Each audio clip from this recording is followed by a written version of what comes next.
Meron po ba kayo nababalitaan na merong mga swing votes dyan? Dahil alam naman natin medyo hati na, almost near yung numbers po na minority and majority, kaya nga nagkakaroon po ng mga coup attempts or rumors of coup attempts. Ano? Sino po nakikita natin mga swing votes na pwede pong pumanig naman kay VP Sara? Aside from the minority. Aside from the minority po. Maganda yung tanong mo in relation to the Senate President, no? Nagkaroon ng attempt na hindi ko rin maintindihan kung ano dahil parang katuwaan lang daw. Hindi naman ako naniniwala na ang pagiging Senate President ay katuwaan. Pero dun sa tanong mo, may 9 minority. 3 doon ang kasama dun sa Lacson Report na gustong kasuhan. Yung 3 yun ay nasa minority. Yan si Escudero, si Villanueva, at saka si Estrada. No? So kung i-menos mo yun, bababa ang minority sa 6. Tapos ang majority mo, meron silang 15. Correct. Pero pag titingnan mo, yung nag-withdraw dun sa report ng Lacson na kaya umuga ng kaunti ang hold ni Tito Sen ay si Mig Subiri, Win Gatchalian at saka si JB. So makikita mo may mga nagsiswing, no?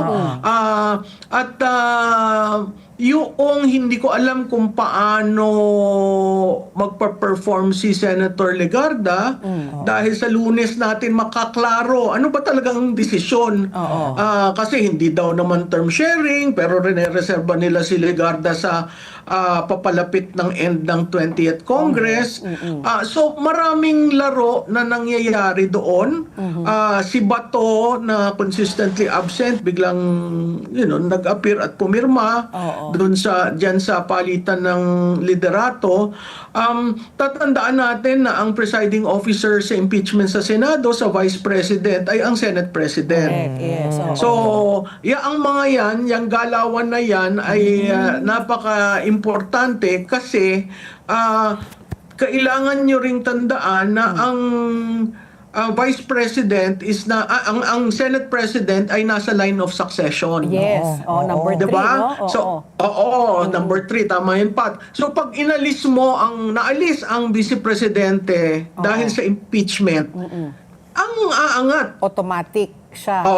Tapos 'di ba sinabi nila na hindi si Senator Loren tinitira namin malapit. Yung ba yung senaryong linalaro nila?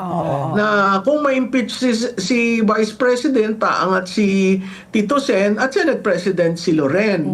So maraming individuals na titingnan na yung 3 nandun sa report, yung 3 nag-withdraw dun sa Lacson Report, yung minority na kung titingnan nyo nung nag-convene na after recess ng 1 oras, wala doon ang minority. So itong mga ito, lalo na doon sa mga parati nag-o-observe sa Senado, these are the votes that you will have to reckon with pagdating sa impeachment ng VP. Speak.